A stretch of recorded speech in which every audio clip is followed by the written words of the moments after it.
புவியரசன் வணக்கம். இந்த சிறப்பு கலந்தாய்வுல எந்தெந்த பிரிவுகள்ல இடஒதுக்கீடு வழங்கப்பட இருக்கு, மேலும் மாணவர்களுக்கு என்னென்ன அறிவுறுத்தல்கள் வழங்கப்பட்டிருக்கின்றன, விவரம். வணக்கம். MBBS PDS மருத்துவ படிப்புகளுக்கான சிறப்பு கலந்தாய்வு என்பது இன்றைய தினம் நேரடியாக நடைபெற்று இருக்கிறது. குறிப்பாக பார்த்தோம்னா சென்னை ஓமந்தூரார் அரசினர் தோட்டத்தில் இருக்கக்கூடிய அரசு பன்னோக்கு மருத்துவமனையில் இந்த கலந்தாய்வு என்பது தற்போது நடைபெற்று வருகிறது.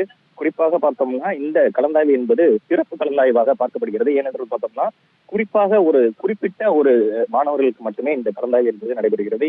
யாருக்கெல்லாம் பார்த்தோம்னா விளையாட்டு பிரிவு மாணவர்கள், முன்னாள் ராணுவ அதிகாரிகளின் வாரிசுகள், மாற்றுத்திறனாளிகள் மற்றும் அரசு பள்ளி மாணவர்களுக்கான அந்த 7.5 உள்ஒதுக்கீட்டிற்கான கலந்தாய்வு என்பது தற்போது நடைபெற்று வருகிறது. இதற்கான இந்த கலந்தாய்வுக்கு வரக்கூடிய மாணவர்கள் நீட் UG 2026 அனுமதி அட்டை, அது மட்டுமல்லாமல் நீட் மதிப்பெண் அட்டை, 10, 11, 12ஆம் வகுப்புகளில் பெற்ற மதிப்பெண் அந்த மதிப்பெண் சான்றிதழ், அது மட்டுமல்லாமல் கடைசியாக படித்த பள்ளியின் TC, பிறப்பிட சான்றிதழ், சாதி சான்றிதழ் உள்ளிட்ட சான்றிதழ்களை கையோடு கொண்டு வர வேண்டும் என்ற ஒரு அறிவுறுத்தல் மாணவர்களுக்கு ஏற்கனவே விடுக்கப்பட்டிருந்தது. அதன்படி அவர்கள் இந்த சான்றிதழ்களை கையோடு அவர்களின் பெற்றோர் யாராவது ஒருத்தரோடு நேரடியாக சென்னைக்கு வருகை தந்து இந்த கலந்தாய்வில் பங்கேற்க வேண்டும் என்று ஏற்கனவே அவர்களுக்கு அறிவுறுத்தல் என்பது அரசு தரப்பில் தெரிவிக்கப்பட்டிருந்தது. இந்த நிலையில் தான் தற்போது இந்த கலந்தாய்வு என்பது தற்போது தொடங்கி நடைபெற்று வருகிறது.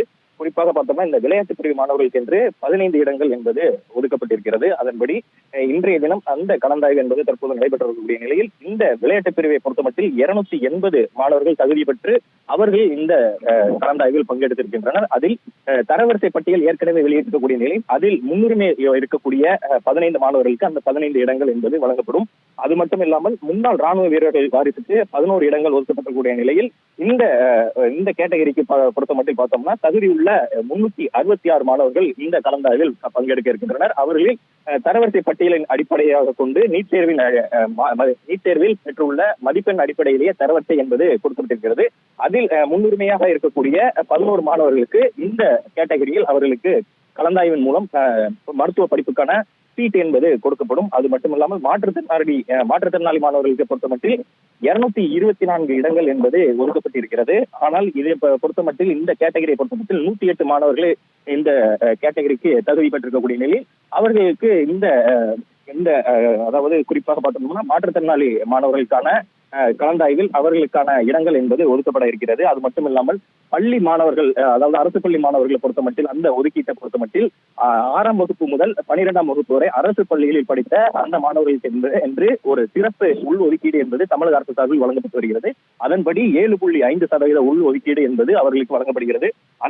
அந்த கேட்டகரியை பொறுத்தமட்டில் 614 இடங்கள் என்பது அவர்களுக்கு ஒதுக்கப்பட்டிருக்கிறது. இந்த கேட்டகரிக்கு 3806 மாணவர்கள் விண்ணப்பித்திருக்கக்கூடிய நிலையில் அவர்களுக்கு இன்றைய தினம் நேரடியாக கலந்தாய்வு என்பது நடைபெற்று தரவரிசையின் பட்டியல் அடிப்படையில் அவர்களுக்கு இடங்கள் என்பது ஒதுக்கப்பட இருக்கிறது. அது மட்டுமில்லாமல் இந்த அரசு பள்ளி மாணவர்களுக்கான 7.5 உள்ஒதுக்கீட்டுக்கான தேர்வு செய்யக்கூடிய, அதாவது இந்த கலந்தாய்வின் மூலம் அந்த தேர்வாகக்கூடிய மாணவர்களுக்கு அதாவது இந்த ஆணை என்பதை அவர்களுக்கு இந்த காலேஜ் என்பதை தேர்ந்தெடுக்கப்பட்ட பிறகு அவர்களுக்கான ஆணை என்பது இன்று மாலை அமைச்சர் அருண்ராஜ் வழங்க இருக்கிறார். குறிப்பாக பார்த்தோம்னா மருத்துவ மற்றும் மக்கள் நல்வாழ்வுத்துறை அமைச்சராக இருக்கக்கூடிய அருண்ராஜ் இன்றைய தினம் ஓமந்தூரார் அரசு மருத்துவமனையில் இந்த நிகழ்ச்சி என்பது இன்றைய மாலை என்பது நடைபெற இருக்கிறது. இதற்கான முன்னாக தற்போது இந்த கலந்தாய்வு என்பது தொடங்கி தற்போது நடைபெற்று வருகிறது.